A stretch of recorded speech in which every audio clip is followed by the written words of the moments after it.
Good evening, everybody. This is Robin with another edition of Horror Pop After Midnight. And my guest tonight is writer, director of the short thriller horror film, I like to call it Black Creek Trail. How's it going, Jamie? It's good, thanks. And just to clarify, I wrote it, I produced it, I acted in it, but the one thing I didn't do was direct it. Oh, I thought you directed it. I knew you wrote it and produced it, so someone else directed. Yeah. Who directed it? Yes. So my director, her name is Soma Helmi. Okay. Sorry for not mentioning her. I thought you did everything. Okay. I'm bad. I wish I could do everything. The acting and directing at the same time is the one thing I have not yet taken on. All right. So how'd you come up with Black Creek Trail? So Black Creek Trail, I was on a solo backpacking trip a few years ago, and I had a bit of a terrifying experience, and everything turned out okay. Nothing bad happened, but in my head, I went through every scenario of what could happen in that moment, and I spent 40 minutes just terrified with, all the scenarios running through my head. So, everything turned out okay, but afterwards, I decided I wanted to write the what if version of that experience. And I've done a lot of backpacking over the years, and so there's a lot of little terrifying moments that I've had in all of those experiences that kind of play into the film. So was this filmed in California? Yeah, it was filmed in Santa Clarita, which is about a half an hour outside of Los Angeles. Okay, I was wondering because it did look kind of familiar because I grew up out there too, so that's why I was asking. Yeah. I thought maybe it was at a national forest or something. So. We were going to do it in National Forest, but because there would have been other people on the trails and it would have been hard to, control the environment, we actually ended up renting. This guy had this sort of untapped land near his house that we rented so that it could be, more under our control for the shoot. Oh, that's pretty good. You also had a great chemistry with Jalon. Is that how I pronounce it? Jalone, yeah. Jalone. Jalone. Yeah, Jalone. Yeah, when I was watching you guys, it seems like you guys had that great chemistry. You guys, when I was watching, it seemed like you guys were, playing off each other to make it, really realistic. Yeah, we had so much fun filming that. I think, for both of us, because it's just two actors and it's really just on the two of us for most of it, it's just so much fun as an actor because then it really is just about us playing off each other. So it was really, really fun. I had never met Jalon before, other than we cast him 3 days before we shot, and we just met on Zoom briefly, did a brief read through. First time I'd, seen him, and then we showed up on set and did it. So it was, no previous chemistry or anything like that. Luckily, we just, vibed on set. Yeah, the movie creeped me out a little bit. Like I told you when I saw you over at Nightmares Film Festival in Columbus, it creeped me out a little bit because that's like you just mentioned. That could really happen anywhere. It can happen in the trail. Yeah. It can even happen in the neighborhood. I mean, there's a lot of weird and crazy people out there. Yeah, absolutely. I think that it's just such a recognizable scenario, particularly for women, but so many men have told me how much it creeps them out too and how scared they were. And I find that really interesting because I thought it was, a little bit more, I thought women would more identify with it, but it hasn't necessarily been that. And so that essence of, is this guy nice or is he going to go off the rails?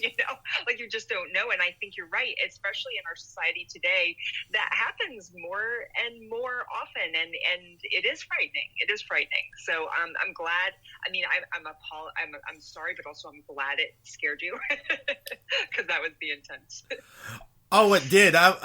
When you sent the link to me, because I wish I saw it at the festival. That would have been great and more intimate, seeing it on a big screen instead off of my laptop. But yeah, I was just gnawing, my teeth. And you were playing this innocent backpacker. You're just minding your own business, and this guy, he keeps on hounding you and hounding you, and you're like, leave me alone, I'm fine. Thank you for helping me. You go your way and I'll go my way. And that's how I started getting invested into it. I was like, what's going to happen? Is she going to end up like kicking his butt, or or something's going to go crazy? And the cool thing about it, it kept me like really guessing. And then towards the end, that was the WTF moment. I was like, damn, I didn't see that coming at the end of it. My jaw dropped, and I was like, that's how they're going to end it? Yeah. And I think, as I told you, it is also the proof of concept for a feature. So, it's interesting because we thought the ending would feel very much like an ending to people, but also have people go, ooh, I'd want to see the feature. But as it turns out, it's not, people really wanted to know what happens next, like right then. And we didn't realize it was going to feel so much like that. We thought it was going to be the answer to the question, should she trust her intuition? And the end of this short film is the answer to that, right? So we thought that was complete. But in fact, it really did cause a lot of people to go, WTF, like what happens next? So I guess we just have to make the feature now. Yeah, I would love to see the feature. I would definitely see it in a heartbeat, because I want to see what happened afterwards, how it all ended. And I wanted to be like a revenge thriller, It's like, okay, she got surprised, but you can't underestimate her. Maybe she knows how to survive in the woods or something, which you don't know. Who knows, I would like to see what happens, Well, I do think that you're going to get the opportunity, because we have been approached by, a couple different people, production companies. So it's looking like, fingers crossed, we'll get this feature made. And the feature is a slower burn in terms of, this was a 10-minute short. So yeah. We really did compact things. It's the tension that you were feeling in the short will be going on for a bit longer in the feature before things come to a head. But hopefully we'll make it soon. Yeah, I hope so too. And you've been going around to a lot of film festivals a lot lately, and you've been winning some awards. How does that feel? Yeah, it's really nice. We didn't know what to expect, when we did this film, and the fact that we're getting into genre festivals has been the most fun, because it, I thought of it as a psychological thriller, which it is, but as it turns out, a lot of people feel like it's horror, or at least on the edge of horror, and we've been nominated for Best Horror Awards, which has been really fun. And we've been at a lot of genre festivals and horror film festivals, and at Nightmares we won Best Thriller, which was really great. And it's been really, really nice to play in that field and in that genre, which is not something that I've necessarily been part of before. I've done dark content, but not necessarily, horror. And so it's been fun. So, what type of dark content have you made? Was it like really like dark, messed up in the head, where someone watches it and goes, I'm sick in the head, but I enjoyed it? Not that direction. It's actually been more dark, revenge stuff. Revenge, okay.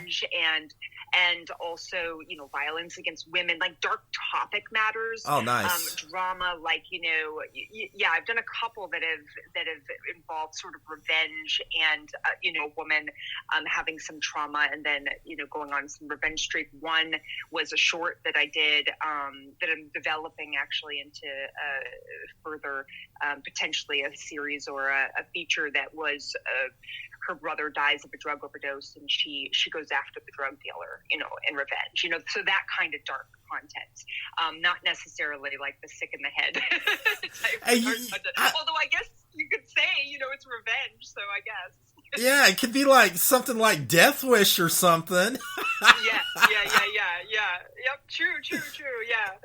So, and supernatural too, so one of them is, a supernatural sort of vigilante dark thriller. That's pretty Yeah. wild. I would like to check those out. I mean, that's interesting because I like stuff like that. I mean, besides horror, I like thrillers as well. You know, Yeah. there's a lot of Yeah. great thrillers out there. Yeah, I really love thrillers, and I especially love psychological thrillers, which is, you know, what was sort of the basis for Black Creek Trail, because at least half of it's in her head. You know, the tension is in her head, and then it becomes externalized. But yeah, it's fun to play in that realm. Yeah, like what you said earlier, I like, you know, her intuition. She was just trusting her gut. I was kind of feeling with her too. I was like, man, trust your gut, man. I don't know what this dude's gonna do. Yeah, but then he's so nice and he's so charming, and so then hopefully you're a little bit back and forth like she is. You're just like, well, you know, he's got a daughter, and that's so sweet. And, you know. So, how long did it take you to film that? You know, we had one day to film it. We filmed that in one 12-hour day from load in to load out. And that's because that's all we had, you know, the just in terms of the funding that we had, which was not much, and it was all kind of out of pocket for the location and for, you know, the food and all that. We just had that one day. And since it was rented from somebody, it was actually behind a gated, ironically, it looks so rural, but it was behind a gated community. And so the rule was you couldn't enter before 7 a.m. And we had to be out by 7 p.m. Plus it was getting dark anyway by then. So we just, you know, lined up outside, like ready to rush in right at 7 a.m. And like, we were just in a mad rush all day to get everything in. Because as you saw, we had to deal with the wound and the stitching, and we had a lot to do. So, yeah, the shooting was one day. Oh, well, okay. I was wondering how you did that. I was wondering if you like took, you know, like more than one day or more than like takes. You know, that's why I ask. I mean, there's a lot of filmmakers I've talked to. It says sometimes they'll do a day or two, or, you know, like 4 days and just get out of there.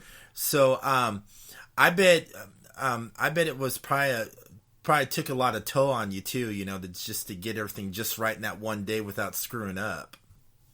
Oh yeah, we were so exhausted after that. I felt like I could barely walk. Well, also because I was in it, you know, and I had to be, you know, falling over and doing, you know, all the physical stuff too. And I felt like I could have slept for weeks after that. I mean, after that one day, I felt so exhausted. Everyone was so exhausted. That's awesome. So, how did you get into filmmaking and writing screenplays? You know, I started as an actress, so I got, I've always been into acting. I went to college for acting, University of Michigan. I know you're in Ohio, and I felt so bad because when I went to Nightmares Film Festival, the Ohio State was our big rival, and a game was happening, and I felt like such a, a traitor, you know. But anyway, so I went to University of Michigan, got my BFA in acting, and then I got into writing a little bit later. And I never went to film school or anything, but I did, you know, take some writing classes, but most of it was, you know, just getting into a writer's group and really learning kind of on my feet. And then it just became this thing of, I want to make this film, and I'd like someone else to make it, but no one's going to make it, and so I have to do it. And so then it just, the producing of my first short film was my film school. And boy, did we learn a lot. You know, my first short film was a 3-day shoot, and we did Kickstarter funding, and it was, I mean, you know, talk about lessons learned and that, you know, but then after it, I felt like, okay, now I know what I'm doing, and I did 3 more. So Black Creek Trail is my 4th short film. But like I said at the beginning, I've never directed them. I've written them, produced them, and starred in them. And because I've been starring in them, I didn't want to attempt directing it also. So each time I've had a different director. And Soma, who did Black Creek Trail, she's a wonderful director. And, you know, hopefully she might be able to be the director on the feature when we do it too. So. That would be pretty cool. Do you ever think, like, in the future, do you think you'll ever try to direct behind the camera? You know, I'm not sure. I think I would probably I might be interested in it if I was no longer interested in acting. Okay. Because I just don't, to be acting, you have to very much be in your right brain. Yeah. And the producing is hard enough. Doing the producing and the acting at the same time is hard enough.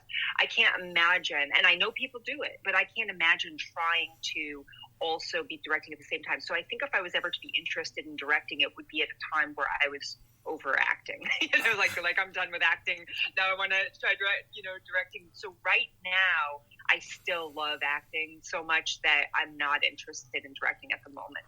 Oh, that's good. I could just see you like acting, for a long time and writing.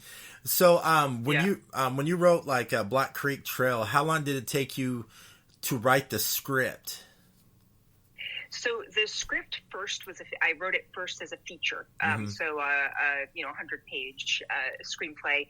And that actually didn't take that long because it really was coming partially from a personal experience. A friend of mine, worked with me a bit on the outline, my friend Tony. And then I just went to the races and I wrote it probably in a month and a half. When we wanted to do the proof of concept, it took me a couple months of running it by my writers group and the director to get the right short film from the feature, because trying to figure out how to represent the tone and the story and without it was hard to figure out what part of the film we should use, and we couldn't just do it directly taking it out of the script, so I had to kind of squish a couple scenes together and figure out how we were going to end it. So that took a couple months of a lot of back and forth, but over the years, probably a year and a half of writing and rewriting for the feature, and then a couple months to get that proof of concept short film written correctly. That's pretty good. I don't think I could like screenwrite, because that takes a lot of time and talent, and you figure it out. And it's just amazing how you made it to a short film out of a feature like that. Yeah, some people do the opposite, and as to the time taken, everybody, it really does take a long time, because you have to rewrite it so many times in order for it to be good. I mean, I guess some people might be lucky and get it right on the first shot, but not many people. But yeah, it was, and then the last thing you were saying about the short film, it was interesting to try to figure out exactly, exactly how to figure what to do, what to present, what was going to work, what was going to entice people, what was going to be a standalone short also, So what are you going to be doing next? You have any other upcoming projects or stories you're going to come up with?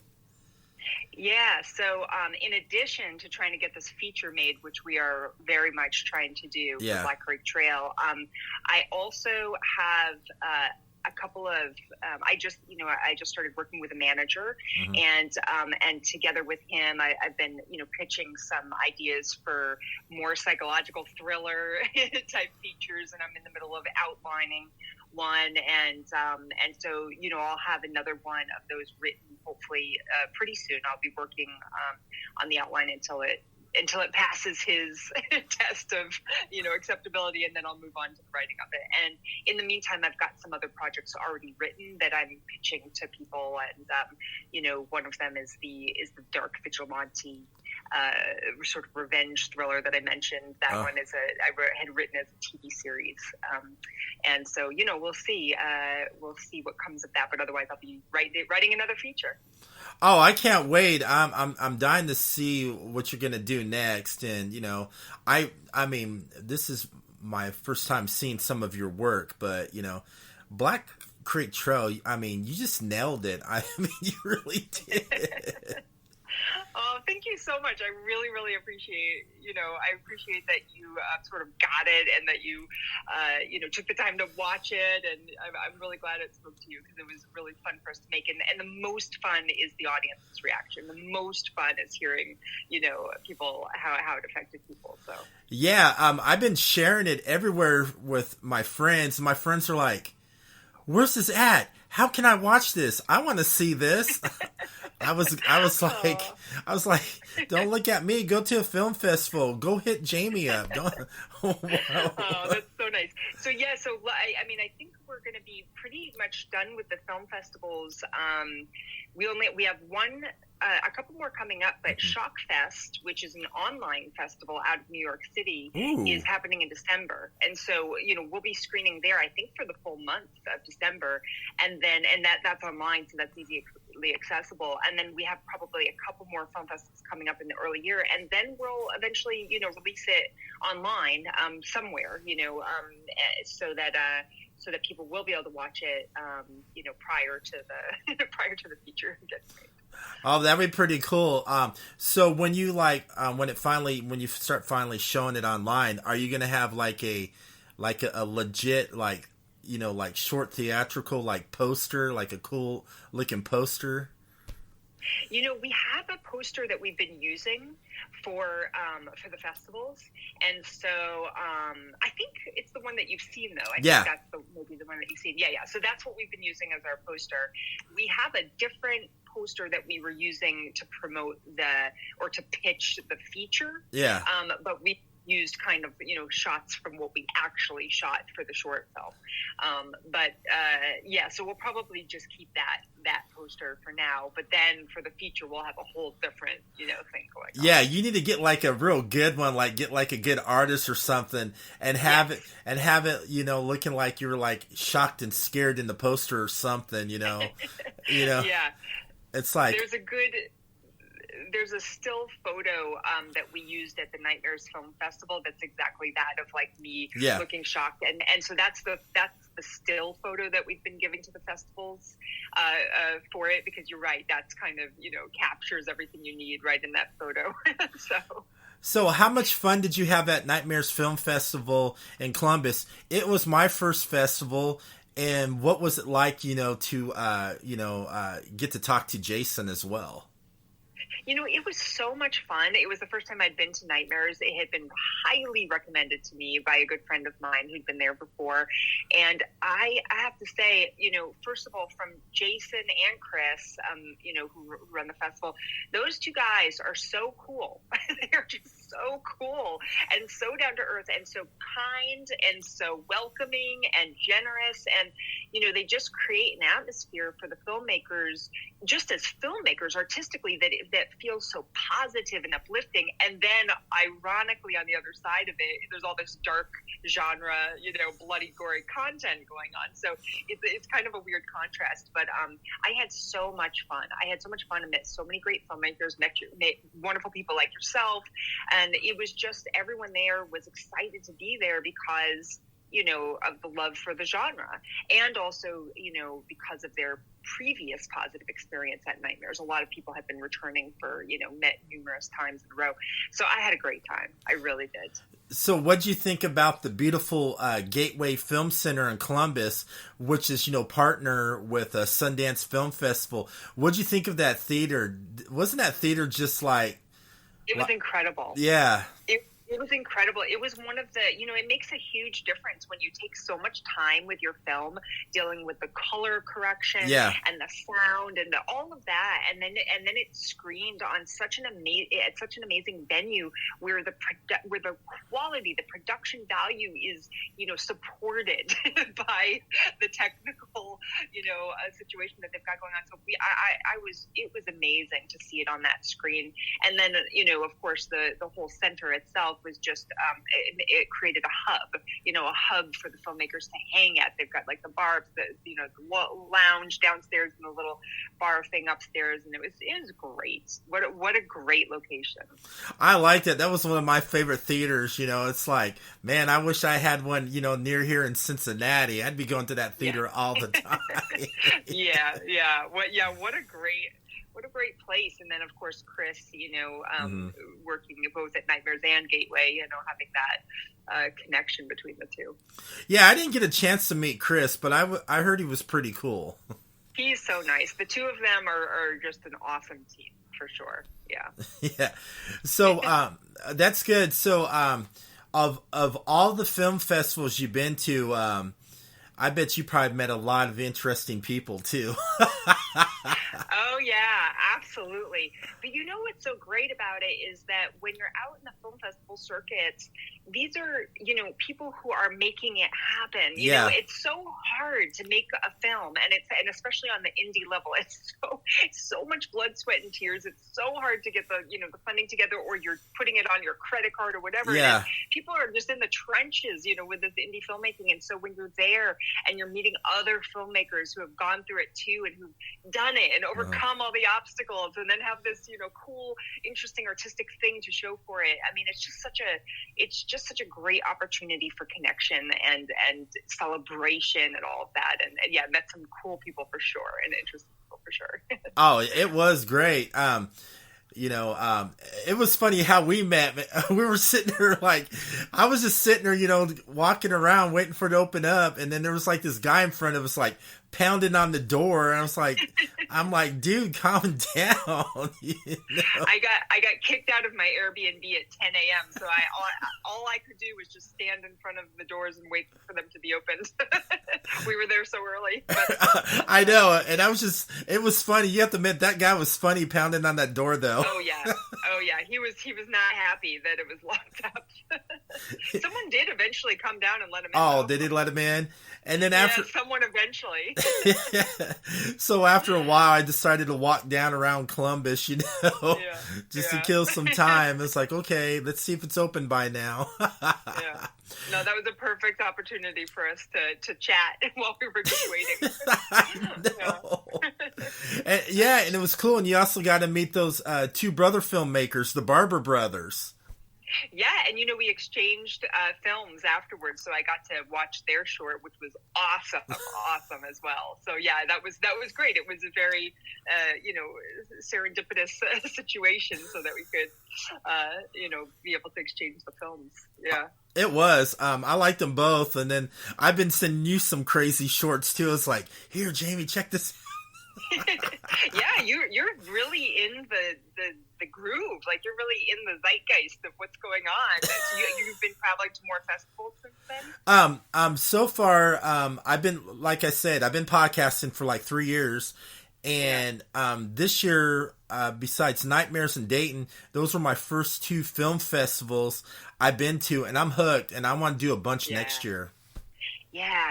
The energy of the film festivals is just unprecedented because, people go through so much to get their films made. And then this is the time to share it with people and celebrate it. So, everyone's just so stoked to be there. Yeah. Oh, it is. Oh, yeah. And then another one I totally forgot I go to every year too is Whorehound Film Festivals. Okay. Awesome. Is it? Okay, yeah, I've never been. And is that in Ohio also? Or where's it's in Ohio. It's like a convention, but they also have a film festival, and there's a lot of known filmmakers that go there to show their films, and you get awards as well, which is pretty cool. Yeah, I'll have to look into that one. I just wrote it down. That's cool. I know, you're I'm writing stuff down right now, so I know. Check. So, where can everyone find you on social media so they can know what you're doing next and what some of your upcoming projects, or follow Black Creek Trail? Yeah, so on Instagram, my personal Instagram is at Jaime Saginor, and the spelling of my first name is Jaime, Jamie, and last name is Saginor, Saginor, so at Jaime Saginor.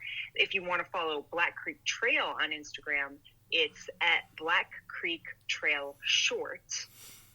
And then we also do have a website, blackcreektrailmovie.com, which right now has the information for the short, but may eventually morph into the feature. So fingers crossed. All right. Thank you so much for coming on. I mean, it was a blast. Yeah, it was so good to talk to you. Thanks so much for having me. I'm really, really happy we could make this happen.